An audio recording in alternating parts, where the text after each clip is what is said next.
E.K. Johnston's Star Wars, Queen's Shadow, the only other time in my life when I had a strong intuition that a novel of any sort would be good was when I first heard about Bionic Penguin's visual novel, TheFalconersMoonlight.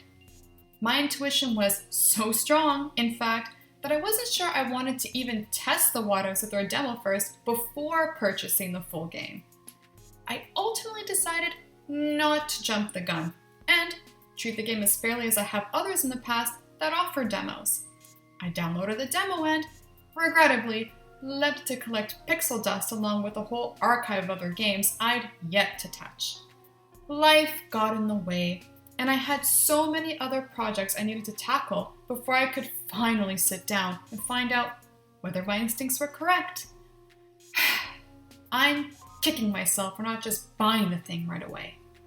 I'm normally skeptical of Sekai Project's product library, as the games they publish tend to carry the same tune in the aesthetic and narrative departments. But Falconers is the proverbial black sheep I knew I wanted in my herd, from the moment I laid eyes on its Victorian Western Japanese hybrid art style and read its synopsis detailing a supernatural conspiracy in colonial New Zealand. I tend to reward creators who strive for a different motif handsomely, and Bionic Penguin most certainly delivers on that front within the first two cinematic sequences. Rarely do I come across a visual novel that takes full advantage of its planes like the way Falconers does, both in its regular scenes and CGs. Character sprites aren't always programmed to appear on the same plane. Some blend into the background entirely, and others stand out in the foreground with the readership observing the scene before them. The game makes use of its 3D camera, zooming in and out for emphasis during conversations. There are also plenty of animations and special effects used to denote action sequences and suspenseful moments. None of this is ever overdone, however. While dynamism undoubtedly enhances audience immersion and engagement, Bionic Penguin avoids exhausting the reader with too many distracting gimmicks. After all, there's a story to tell, and I'm itching to discover what happens next. We're paired up with Cassandra Cassie Winter, a monster hunter for the Falconers who confides in us with her apprehension about her very first solo mission in the tragedy-stricken town of Moonlight, all while maintaining her composure during the investigation. She's able to take a joke and can spare a kind look, but her authority never betrays her, regardless of the scenario she's placed in. Thank goodness, though, that Cassie isn't one of those unrealistically motionless and indestructible protagonists that largely characterize the mainstream strong woman character trope these days.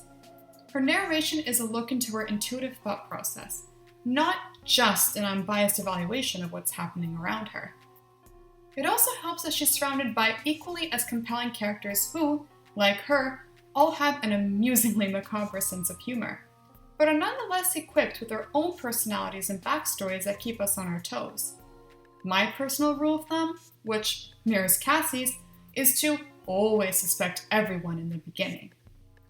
Her boss, Captain Moonlight, comes across as genteel and altruistic in the public eye, though that's a crystal bottle we probably shouldn't drink too much from. Bridget Little Bitty Goodwin is a perceptive old woman who likes to talk as much as she likes her smokes and drinks, but although she never hesitates to reveal information, we're never really sure if she's telling us enough. Our hostess of the evening, Mary Sunlight Suncliffe, is a sunny individual, so long as her limit isn't crossed.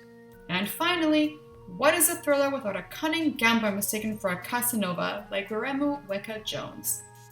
As you can tell, this is quite the psychoanalysis to be explored. I'm not about to wait any longer, and neither should you. You can get the game on Steam for $10.99 Canadian dollars, or you can wait for a discount if you're not fully convinced. Make no mistake about it, however, you can definitely expect a proper review from me at some point in the future. Or we can go through the game together on Twitch sometime, and I can give my thoughts along the way. Up to you.